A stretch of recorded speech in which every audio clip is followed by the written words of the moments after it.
mbokk yi asalaamaaleykum ñu ngi leen di nuyu rafetlu ànd bi ak télévision Futur Média benn waxtu jot na bismillah ci xibaar yi. li ci gën a fës bokk ci tey ñetti fan ci weeru mars ñuy fàttali événement yi xewoon fii ci Sénégal ba bakkan rot ci jëm kon ci mbiram Ousmane Sonko ak Adji Sarr tax na nag ña ci ñàkkoon seen bakkan ba léegi kon yoon dafa mel ni yëngatuwut loolu tax Amnesty International di sàkku ci nguur ak Sénégal mu wax mbir yi fan la mujj ñu dem ci yoon lu ko mooy kon ñoom dinañ dem ca bitim réew ngir rek mbir yi gën a leer ëllëg incha allah lu toll kon ci téeméer ak ñeent fukk ak ñeenteelu édition appel Seydina Limamou Laye danañ ko tàmbalee fële rek ci diggante Cambérène Ngor Wakam Yoff njiitu réew mi démb ma nga fa woon moom président Macky Sall tey jii kon pont bu Cambérène tàmbali nañ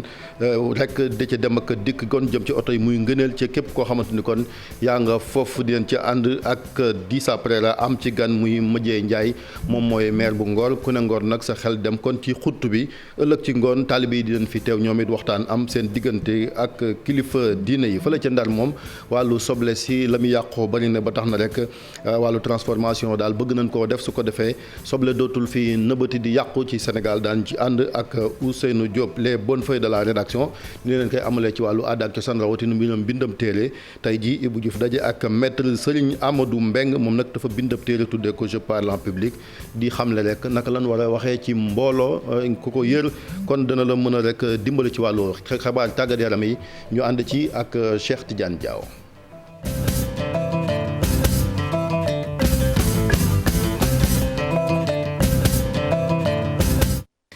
gën gaa néew fukki nit ak ñett ñàkk nañ seen bakkan ci nëgëni daaw ci événement mars yi doxoon kon ci mbiram Ousmane Sonko ak Adji Sarr loolu nag kon tax rek ba léegi ñiy xaar yoon njabootu ña ca ñàkkale ñoom it daal bëgg nañ mbir yi gaaw ndax ñàkk bakkan tax xamun ki la faat loolu mënuñ koo nangu ci mim réew Amnesty ne dina leen ci jàppale jaaree ko kon ci juridiction yi nekk fii daal di ëttu attekaay yi su ko deful kon ñu dem rek ci cour de justice de la CEDEAO di leen ci ànd ci kanam ak leeral ak ñoom Abdoulaye Cissé ak liggéey bin ci def ci jamono jooju jëwlin ji dénk wàllu ndaw ñi di Néné Fatoumata Tall moom it jàpp lu ni mel ñaawlu li fi xewoon wax ni rek kon xëy na temps wu justice moo dul temps wu lépp loo xamante ni kon yëngu-yëngu la ci ay institution wante mbir yi moom leer mun cee ñàkk moo nekkoon ganu info du matin. loolu nag bu amee mu am leneen loo xamante ni mu koy réclamer muy justice ndax ñaari acteur nañu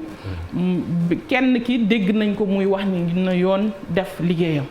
loolu bu ko nekkee di ko dund koo xamante ni ku ñu war a ñeewantal la man de en tant que jigéen ñeewantal naa ko bu baax a baax a baax. du suñu temps déjà ensuite dossier la boo xamante ni ubbi woon nañ ko ba tàmbali xëy na dina reprendre loolu xaw ma mais dafa war a reprendre parce que koo xamante ni nii même bu fekkee ni tooñuñ la nga ni dañ la tooñ rek yoon war na ko mën a leeral. kon lu ñu war a mën a leeral la loo xamante ni pour que sénégalais yi édifié wu parce que nag c'est un dossier boo xam ne dafa def beaucoup de mal dans ce pays. ay nit dee nañ ci loo xam ne warul mën a nekk un problème privé boo xamante ni ñaari nit ñoo ko seq. warul mën a rey ay nit perte seen i liggéey seen i liggéey parce que perte nañ seen i xaalis ñii seen vie changé wu complètement kon lu war a leer la ne serait-ce que pour ça mais waxuma sax li nga xamante ni mooy tort bi nga xam ne nit ki moom lay wax ni moom la. dina ñëwaat kon ci yooyu événement xëy na laata xibaar yi di jeex ñu wax it ci weeru mars bi ku ne xam na ni ñi ngi waajal fukki juróom-ñetti fan ci weeru mars di mois de la femme ba tax na kon jigéen ñi ngi tàmbali yëngu-yëngu yu fii ci Sénégal naka la jigéen ñi war a nag taxawoo ci wàllu pouvoir ab lël la bu am fii ci Ndakaaru ay xeltukat nekk fa su ko defee kon jigéen ñi ñu gën leen cee gis parce que dañoo nemmeeku ni budul parité bi li leen di gis fan yi nasaka noccee bariwul nag kon tax na rek institut bi dénk wàllu étude internationale dajale ci soxna yu bëri ngir ñu waxtaane lu nu mel soxna Mama Anne Ndiaye moom moo jiite googee kuréel ñu déglu ko ci micro Maymouna Ndiaye. Dans un contexte d'élection locale. dañoo jóge ci ay élection jongante yoo xam ni ñun dañ cee am gis-gis bu yaatu ndax kat dañu ne leadership féminin loolu mooy thème bi nga xam ni moom la ñu retenir wante it ba ñu seetloo nag dañoo gis ni ñun suñu loi dafa am foo xam ni dafa des ba léegi ndax kat naam am nañu parité wante li ñu gis rek leneen la ndax ngir ñu doxal ko ay jafe-jafe kese la ndax kat jigéen ñi ci fi ñuy jëlee dogal dañoo gis ni dañ leen a néewal doole foofu yenn poste yi kenn du leen ko jox ci administration bi naka noonu ñun nag dañoo taxaw tey jii tembe ngir xeex loolu bëgg nañu loolu bu fi jógewul sax mu wàññeeku bu baax jigéen ñu gën koo jox gëddam palaasam nag naam saa su ne dañ koy fàttali wante nag dafa jot ñu daal di koy jëfee ñun nag suñu liggéey yi yëpp ci loolu lay aaju dina am ay thématiques yoo xam ni dinañ ko gën a càmbar bëgg nañu nag suñu liggéey bi ñu yaatal ko ndax kat ay ndaw lañu ay borom xam-xam yoo xam ni dañuy yëngatu ci wàllu wi ndax kat bëgg nañu buñ ci jógee daal ñu am ci ndam. ñu wax tamit ci loolu ba léegi rek ak weeru mars bi nga xamante ni kon am na ci activité yuñ cay waajal ca jamono jooju it ca Cambérène ak Yoff ba ci Wakaam ñi ngi waajal téeméer ak ñeent fukk ak ñaareelu édition appel Seydina Limamou Laye Al Mahdi njiitu réewum président Macky Sall moom mu ngi fa teewoon démb xalifa général des Layènes daal du koy dalal moom président Macky Sall kon ñëwoon ngir feddali kóllëre wante tamit lépp loo xamante ni jëm na ci woon ci ay matukaay yu état bi dig rek ñu daal di koy matal su ko defee kon boobee appel daal di am ci jàmm di leen ci ñëwaat ci jamono tamit kilifa yi groupe Futurs Médias ña nga ca yoon wa di dem rek di dajale ak dajoo ak kilifa yi laayeen yi ngi rek ñoom it nan ko daan defee saa su nekk jëm kon ci ndimbal wante tamit ci couverture médiatique bu amul fenn su ko defee fu waay mën a nekk ci àdduna bi dara du la ump ci boobee appel daañu ci ñëwaat ci sunu xibaaru ngoon yi ñoo xit ci pont wu Cambérène ku ne xam na ni ay at a ngi nii ñu koy xaar su ko defee dem beeg dikk bi ci VDN 3 bi mën a jaar yoon boobu léegi nag amul wante léegi kon mën nañoo jàpp ni jafe-jafe yi ña fay dem ak dikk léegi mën naa féete ginnaaw ndax li ko talee tey kon pont bi ubbi nañ ko képp kuy dem kon jëm rek ci Grande Côte bi mën nga fa jaar ñu ànd ci ak Dissa Préra ak Jafara Ba. yoon bi mooy bu njëkk mu jaar ci autopont bu Cambérène bi ginnaaw ba ñu ko ubbee. pont bi en tout cas ouverture bi moom dafa yéex quoi mais bu teeloon na ñëw moom doon na baax mais comme ñëw na fàtte nañ jafe-jafe yëpp ci boor bi quoi. instant yi dëkk bi amul problème te avant pont bi di marché nii boobu am nañ problème. pont bi moom li ma ci gis mooy lu baax la te lu ñuy amal njëriñ la ñun chauffeur si luy amal population bi njëriñ la parce que luy créer embouteillage dafay laal chauffeur bi day dawal day laaj client bi ba bëgg a dem kon su fekkee facilité am na ci dem geeg ñëw gi loolu yaakaar naa avantage la ci pour ñun ñëpp. oto yi di yéeg oto yi di wàcc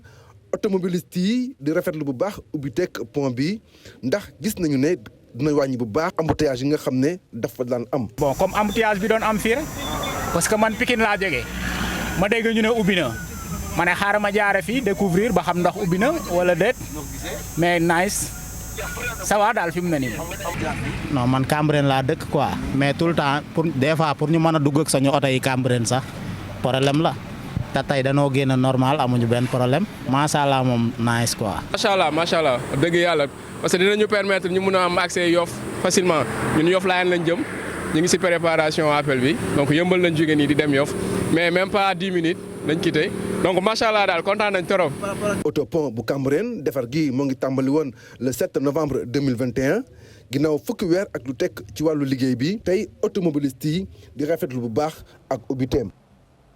jëf Dissa ba léegi rek ci boobee appel ñuy fàttali ni kon ëllëg lay tàmbali ku ne appel bi nag sa xel dina wax it fii ci Ngor Almadi xunt bi fi nekk ëllëg it mbooloo mi dinañ fi daje su ko defee conférence ak lépp loo xamante ni kon jëm na ci fàttali jaar-jaaru Seydina Limamou Laye Al Mahdi ñu daal di koy def ci ñun kon ñu ngi fi dalal sëñ Mëgey Ndiaye yaay maire bu Ngor Mëgey ñu ngi lay nuyu. maa ngi lay fay Chérif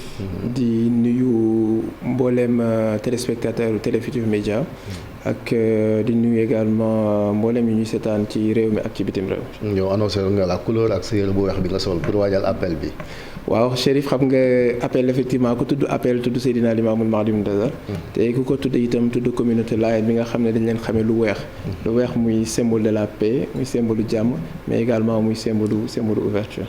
am na reportage bu ñu seetaan sànq jëm kon ci pont bu Cambérène bi ñu ngi ko doon xaar mu yàgg trop mente léegi kon fonctionné na ba oto automobilistes yi ñu ngi koy jël bëgg nañ aussi un commentaire sur l'infrastructure ak impact bi mu am ci wàllu mobilité rawatina ñu doon jël axe boobu. waaw loolu xam nga dañ ciy sant yàlla bu baax. yàlla dafa def man j'ai été chef enquêteur bi ñuy def étude impact environnemental pour pont bi VDN 3 VDN 2 bi et tey mu nekk lu jar a sant yàlla ça a pris du temps waaye te yàlla def na fonctionnel na ñi ciy sant yàlla bu baax et di ci remercier l'État du Sénégal parce que ku tudd Cambérène tudd capitalu Layène donc tey bu amee loo xam ne dina faciliter nit ñi ñu mën faa dem mën a def seen ziar waaye itam mën a jaare foofu dem ci yeneen dëkk ndax jubluwaay bi mooy vraiment faciliter nit ñi seen dem ak seen dëkk. donc tey bu ubbee tombé ak appel bi dañ ciy gën a sant yàlla ndax ku yàgg di pratiquer tronçon Cambérène bi ak Parcelles gis ne foofu dafa métti woon trop. donc tey dañ ciy gërëm le chef de l'État mi nga xam ne permettre na tey ñu ubbi pont bi jaare nag ci le ministère de l'Intérieur waaw mu nekk promesse bu ñu defoon durant les réunions de coordination pour l'appel tey c'est une promesse qui est tenue donc ñu ciy sant yàlla bu baax di ci remercier l'État du Sénégal mais également di remercier le comité d'organisation bu appel bi ndax vraiment dafa nekkoon doléance bu ñu doon insister mu nekkoon lu stratégique te tey yàlla def na effectivement ci seen gis-gis yàlla sotal na ko. yaa ngi koy wax lu stratégique la ndax ku emprunté pont bi da ngay am sax vue bu rafet jëm kon ci mausolée bi ak barab ba nga xamante ne ëllëg si suba sax fa la ni lancé boobee appel yéen ñi nga xamante ni yéen collectivité territoriale nga xamante ni sites yi accueillir taalibe yi dinañ ñëwaat ci xunt mi mais bu ñu jëlee Cambérène naka la municipalité yi mën a liggéey ak état yi su ko defee kon lépp lu jëm ci wàllu tourisme religieux et cetera ngir gën a jëmmal barab yi nga xamante ni njabootu Seydina Limamou Laye ña nga fa nit ñi gën koo gis et puis di ko visiter. waaw loolu lu effectivement il est bien effectivement nga revenir ci parce que collectivités territoriales yi dans leur stratégie de promotion et de mise en valeur de leur terroir dans le cadre parce que ñoom ñëpp ku ci nekk yaa ngi fa stratégie de marketing territorial donc yu mel ni appel dafay am solo lool pour permettre la nga am visibilité yaa ngi ko wax tout à l'heure les équipes de Futurs Médias sont sur la route pour dem xool gise ak sëriñ bi pour assurer une bonne couverture de l'événement xam nga loolu bu dul appel tey la commune de Cambérène wala bu Ngor wala bu Yoff du am autant de possibilités autant de choix pour mën a wane commune am donc tey lu mel ni bu amee commune yi dañ ciy profiter vraiment wane seen bopp et dans le cadre du tourisme religieux justement tey ku tudd Ngor ku tudd Yoff tudd Cambérène xam ne foofu la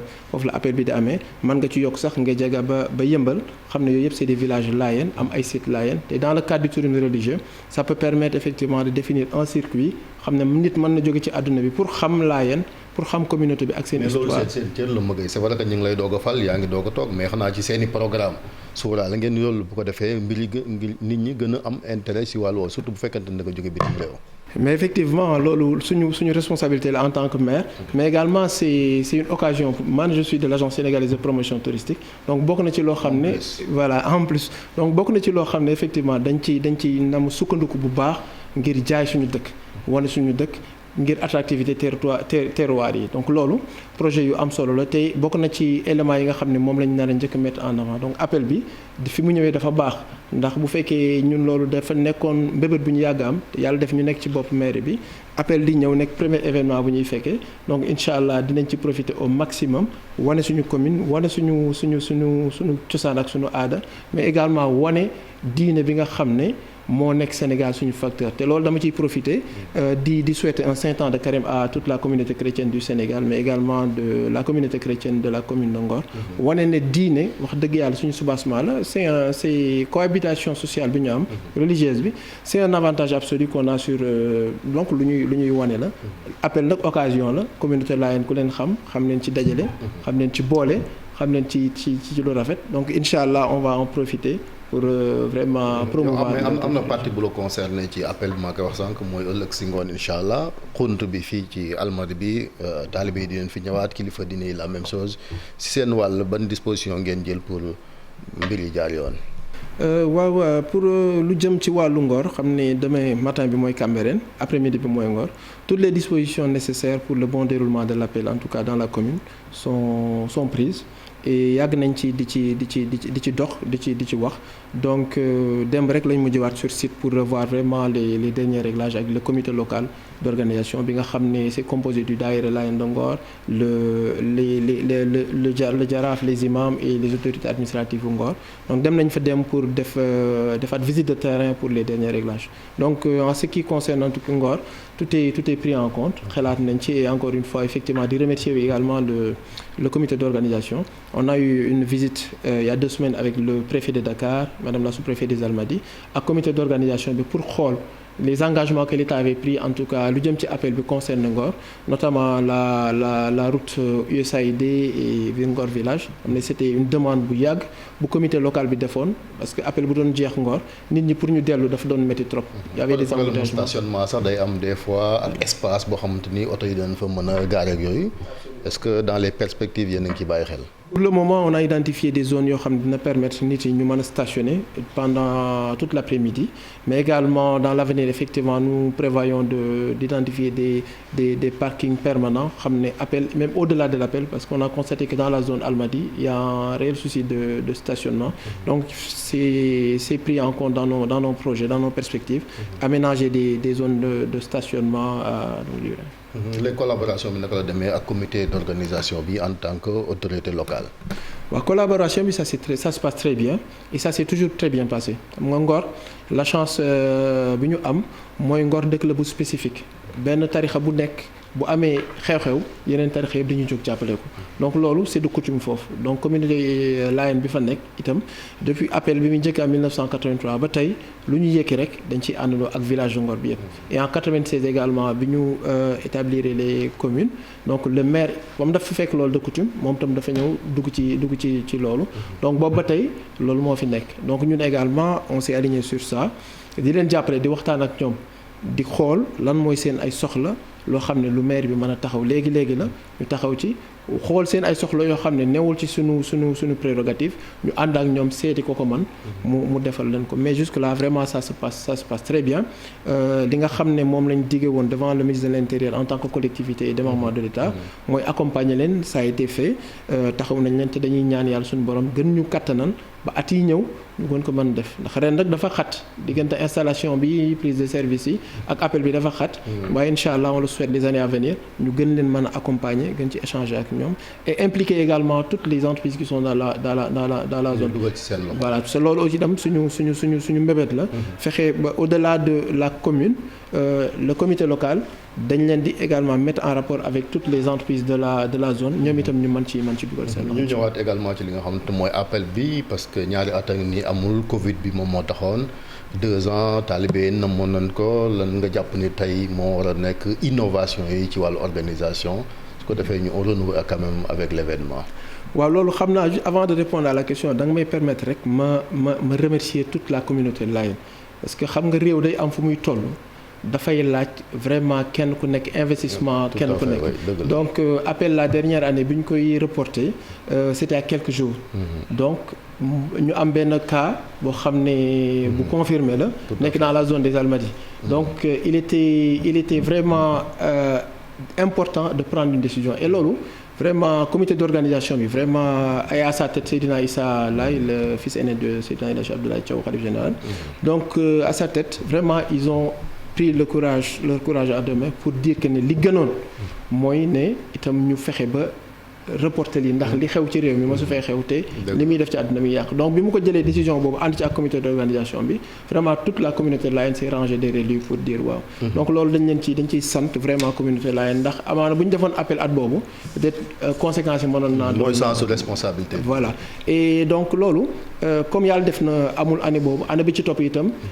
on avait constaté également que cas yi dafa doon bëri waat ñu accepté waat encore vraiment reporter appel bi donc cette année vraiment day nekk loo xam ne lu spécial la ndax yàgg namm nañ appel 2 ans ngi nii appel amul donc koy yëg ci ñoom itam nga gis ne appel xalif général bi fi nekk itam bii mooy nekk appelam bu njëkk donc yooyu yëpp boo ko dajalee dafay nekk loo xam ne engouement bu rëy lay laaj donc état aussi ñu wax communes yi aussi ñu xam ne seeni gan day yokk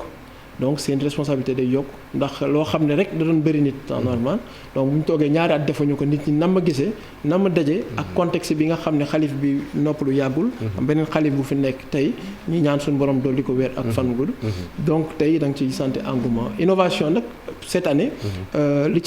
ci am solo mooy vraiment l'implication des collectivités daan na am nag waaye ren dafa gën a yokk dañu gis ne vraiment communes yi yàlla suñu borom dafa def dañu gën a am implication ci mbir mi.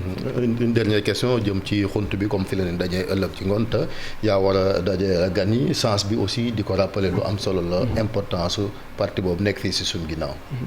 waaw loolu moom la ñuy sant yàlla bu baax ndax ku wax appel tudd Ngor tudd xunt bi donc tey ñun en tant que commune ñu ngi ciy sant yàlla bu baax suba war a dalal gan yi di ci woo ñëpp di leen woo ci dal ak jàmm waaye di leen woo itam di sàkku ci ñoom ci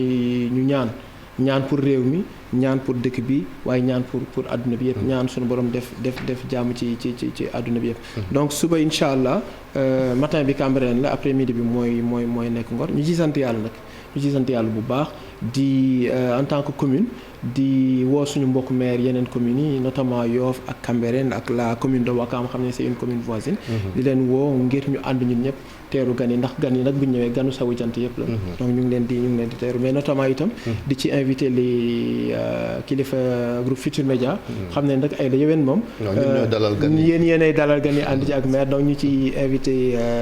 kilifa groupe Futur Média yëpp jërëjëf ñu koy sant di ko gërëm kon mooy Mëgey Ndiaye maire bu Ngor ëllëg kon ñu dalal gan yi fii ci xunt bi ginnaaw bi ñu lancé appel bi ci suba ga fële ca Cambérène la ca des nag ci Yoff jàmmalaay lay amee incha allah soxna Faty Dieng ci kanam dina amal plateau bu am solo moom it comme ni ko Pape Djibril Sall defee su ko defee fii boobaa appel bi di jeex dara du leen ump ci boobee événement ñu dem ca Ndar Géej ñu ngi leen ko doon wax sànq soble si li ñu nemmeeku fii ci Sénégal mooy lan tey bay dafa bari te yenn saa yi ñu am jafe-jafe ngir denc ko mun na ba yàqu ngir rek loolu bañ a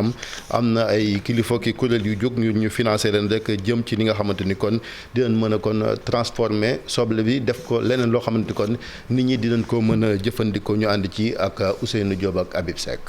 ci Sénégal soble bi nga xamante ni day yàqu ci toolu baykat yi ñu xayma ko ci téeméeri junni tonne ak lu teg at bu ne loolee nag moo tax réew Sénégal ak réewu France lëkkale seeni doole taxawal usine bi nga xamante ni mooy soppali lu jëm ci wàllu soble bi xeer bu njëkk bi ñu daat koy teg ci douane bi. intercommunalité mooy doxal gox ndax fii ku dëkk Ross Béthio daa ci jariñu ku dëkk Jama daa ci jariñu. installé ko fii à côté de Ross Béthio vraiment loolu yaakaar naa dana nekk lu nga xamante ni dina indi solution ba nga xamante ni lépp lu ñu fi daan bay ci wàllum soble vraiment daañ ko mën a jaay.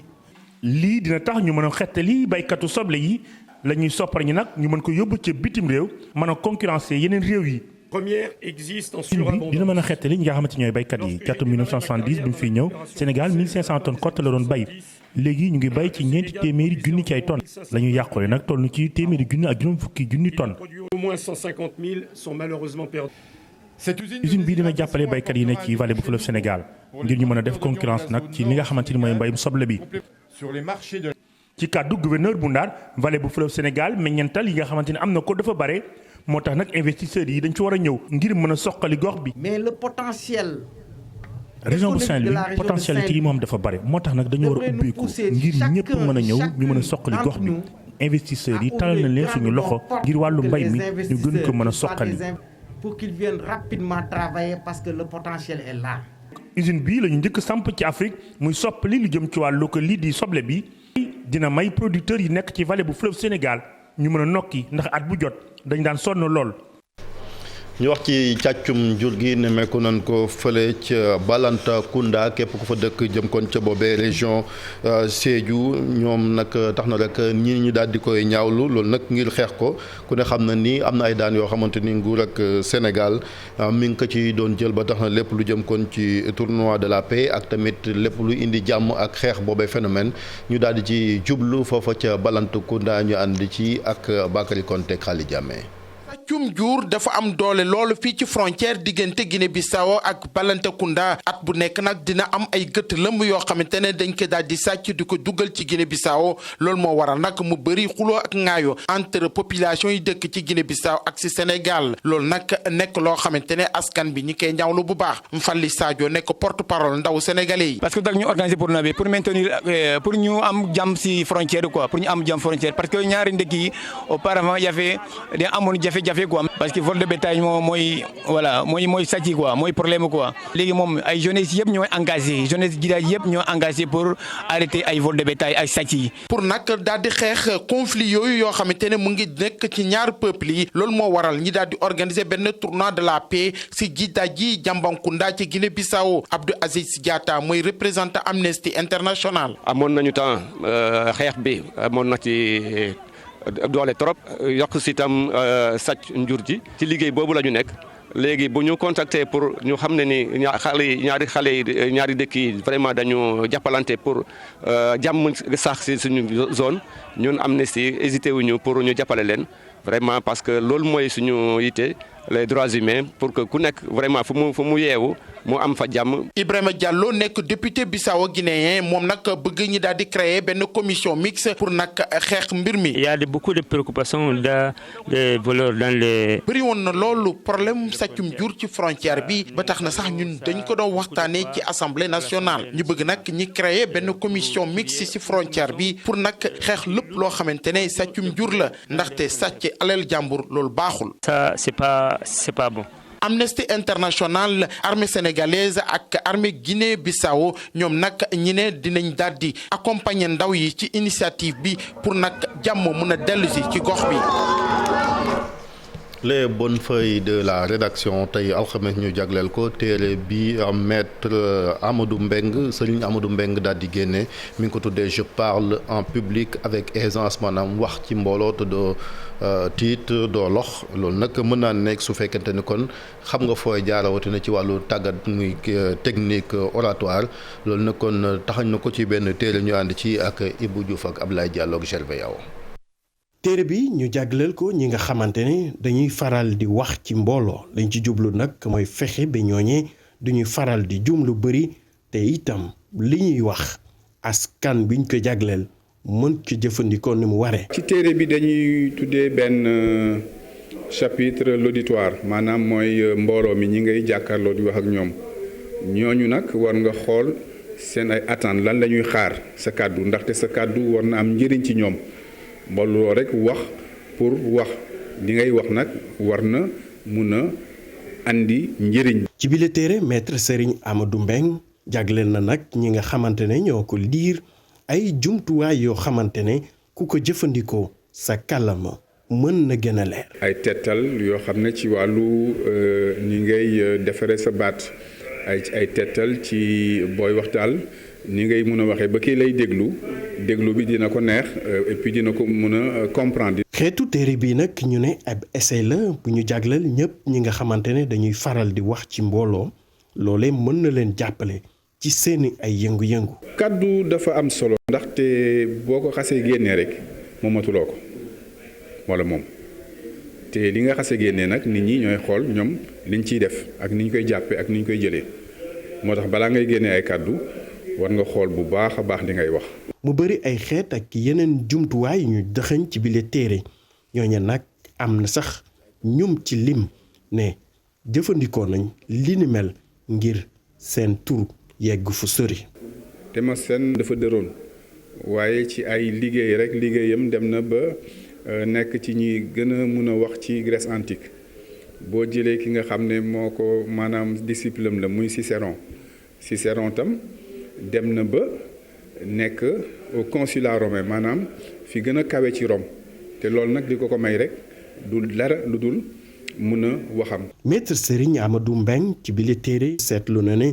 ñi ko mën ñëpp bëri na ci ñoom ñoo xamante ne daanaka seeni dund dafay jomb ndax li ñu jëfandikoo di kàddu daanaka alal la pour ñoom. jërëjëf Ibou Diouf ñu dem ci tàggat yaram Cheikh Tidiane Dia maa ngi lay nuyu. alay fay Chérif Dia. li ci gën a fës mooy Afrique basketball league ñu war ko tàmbali ci Ndakaaru samedi la ca Dakar Arena. bal bi basketball Africa League Dakar Université Club nag moo ci représenté Sénégal ci compétition boobule ñoom nag démb présenté nañu seeni effectif bi nga xamee ni moom moo ko war a joué mu am ay renfort ay joueurs yoo xamee ni jóge nañ ba États-Unis nar a bokk ci équipe bi. présentation boobu nag ñi ngi ko defee woon ci seen i kanamu public supporters yi ñëpp teewee ko objectif bi nag moom mooy ñu fexe ba qualifié ci quart de finale compétition boobule Mamadou Ndiaye moom moo ñu fa teewaloon.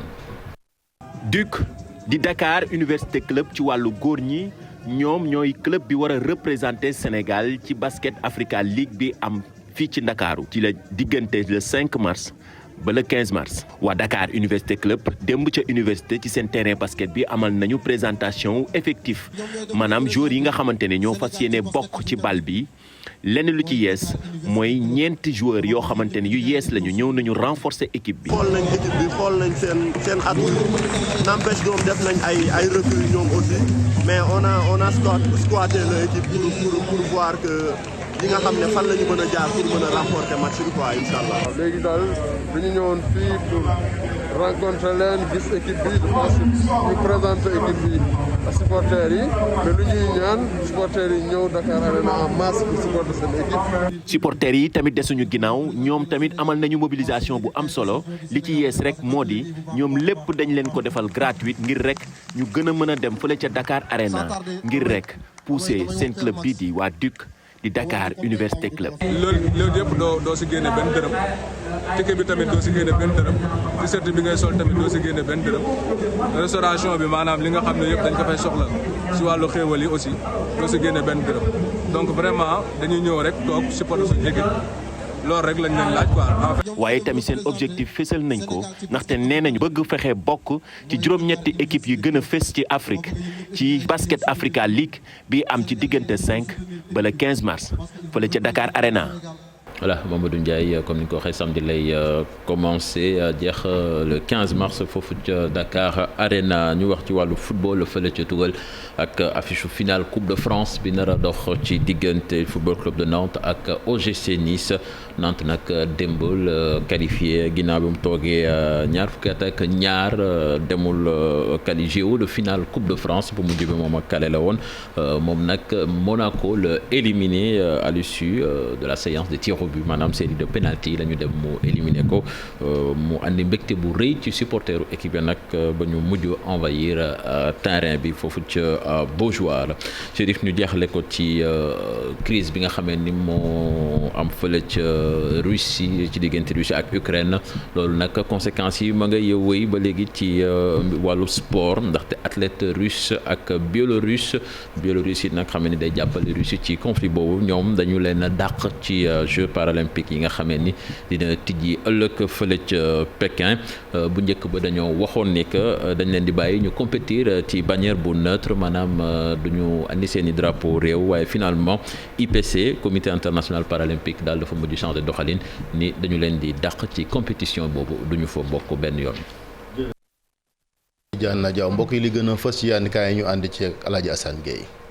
observateur xëye mbir mu duppee càccum bateau engrais ca pooram Ndakaaru ak ñañ ci nar a déglu ko mooy wul fan yi di ñëw te ñu nekk ay boromi tur yéeni kaay bu groupe Futurs Médias ne kañ ca njëkk a jàpp nag tee ko ci kaso bi jàppee ko ndey mbill gi soxna suñ naan ndey non si ñang di njiital kër gi di Transcontinental Transit lañ ko toppee di rawalem ñaar fukk ak juróom-benn junniy tonni engrais valeuru ñetti milliards yu tegal 989 millions dip engrais bu doomab turki bi di Raoul Chanda directeur Ré-Énergie soxna si ci xibaar yi observateur ne ci déglu gi ci kanamu yoon tudd na fa ko mel ni ancien promoteur de lutte bi di Aziz Ndiaye mag ja Massata Ndiaye ku naan Aliou Diouf Lambaye ak Arona Ba nee na it ku naan Mamadou Ba moom jot na caa rawale fukki junniy ton ak benn ci urée Atoumane Sy ak ku naan Mohamed Ako it yéene kaay bi ne ñu nga ci xolub mbir mi observateur ne yoon nag jaare ko ci juge deuxième cabinet Mamadou Seck ku may wul ñu jox délégation judiciaire waa sûreté urbaine ngir ñu xóotal gëstu yi tàmbali déglu yi ngir xëy na du ñàkk opération yi ñu jógte woon ngir sëlëmal gëlëmal douane ñu gàntal ko dañuy des ak yoon ak mbiri Barthélémy Diaz maire Ndakaaru Sud Quotidien ne fukki fan ak juróom-ñett ci weeru mai lay xam ne ay mbiram di mujjee ginnaaw bu tribunal jàppee bis boobee ne bisab délibéré bi bisab waddal dogal atte bi l'info ne lay yoot Barthélémy Dias mooy kaso bi prison ferme ndax procureur chargé na ko laata muy sàkk juróomi ati kaso ci moom avocat njabootug Ndiaga Diouf ne kenn du ca njaag ci paat gi ko mooy moom Barthélémy Dias avocat bay sàkku téeméeri million ak juróom fukk ne nampaay waaye Barthélémy Dias wedd na ba mu set wicc kàddu yooyee ndax nee na bal ba rey Ndiaga Diouf tukkeewul ci ngànnaay la mu yoroon ca tuuma yi nu koy teg du benn firnde bu ko dëggal mu teg ca xamal ëttu atte bi moom Barthélémy Dias ne dogal bu ngeen mën a jël may wéy di doon maire ab Ndakaaru Les Échos ne tey la Barthélémy Dias gën a weddi tuuma yi nu ko teg xamle ne daanaka fukki at a ngi nag mu ne ci contrôle judiciaire La Tribune ne ay menaces moom am na ci postam ne maire ab Ndakaaru te ko moywul mu ñàkk mandaam yéeni kaay bi dellu si ci bukki ba màttoon Khalifa Ababacar Sall waaye ay farandoom Barthélémy Dias ñu ngi teel a xamle ni ñoom duñu nangu benn yoon ay payonte wala ndëgg sërëx ak pexey politique Barthélémy Dias ci Vox Populi ne lañu bëgg moom xam naa ko ci gàttal waaye du mës a jàll may wéy di doon maire ab Ndakaaru bés bi le jour ne sagar moom mu ngi xeeñ ci ñaari fauteuil muy bu maire ab Géejawaay ak bu Ndakaaru maire Ndakaaru bi juróomi ati kaso di yoon ak maire Géejawaay Ahmed Aïdara bu ñu yëlëb ba daanaka tànneetul ab xob ca bureau ba ci maire ville Géejawaay le mandat gis ne Yewwi Askan Wi ci boppam la xare bu métti ci wàllu politique di yoot ak procureur bi sëkkatal Barthélémy Dias naka noonu Ahmed Aïdara mi ñu néewal ca Géejawaay Boubacar Camara faf moom takki bagaasam bàyyi ko ci goge kuréel yéene kaay bi di réew mi moom ak li xew ca Géejawaay gis ne Aliou Sall ci boppam moo fayu ci kaw Ahmed Aïdara te nag loolu war naa tax sax opposition bi seen bopp daal di dem bennoo ji doon benn dank le témoin moom dafa xëy tey ñetti fan ci weeru mars 2022 ci pàttaliku la woon bis ne tey daaw ci fit nag pa ci xew ci réew mi Ndakaaru rawatina ndax coowal Ousmane Sonko Adji Sarr fukk ak ñeent ci bakkan rot ci lu ëpp juróom-ñetti téeméer am ci gaañu-gaañu milliards yu bari naaw ca ndax yàqu-yàqu yu bari ca mitti ci ndaw ñeeg yenn wuyu yi enquête moom ñëw ci lébu geeg seenug mer mu ne ci Ndakaaru ndax dañ fee mujjee xate ak suuf suñu leen xañee fu ne mer gi mu ne dale ko ngoox baax ñi jaar Wakaam Rufisque las la mu xëyee mooy la mu duppee safara gi liggéeykat yi di ay vigile di dund ci Sénégal rawatina jamono yi payoor yu bon naka noonu sedd bu métteeg ngelaw li ca du leen teree monté oui c'est vigile guerre bu ci Ukraine li wolof naan yoonu jàmm soriwul Sénégal ne keccet ko ca moom dafa absteniru ci bi ñuy wote keroog ci ONU contre Russie fii ci Sénégal suñuy yitte bokk na ci njàng meeg tolluwaayam Le Soleil ne ñu ngi ci jamonoy rattrapage gi di dabu gi ci ndajem conseil des ministres dem président Macky Sall la mu bëgg ci nguur gi mooy ak doxale ba mu mat sëkk ci li ñu waxaale digaale ko jàngalekat yi naka noonu ak taxawal jëm ci conseil national de l'éducation de la formation conseil des ministres boobee nag yéene kaay bu aan xamal ñu ne njiitu réew mi président Sall yamul ci wàllu njàng mi wax na ci kàddu yi imam Mamadou Lamine Sall yi merloo chrétien yi rafetlu ko benn yoon du kàddu yi defarit mu ne te it sàkku na ci ñiy jàllale presse bi ñu boole ci ak mat di responsabilité.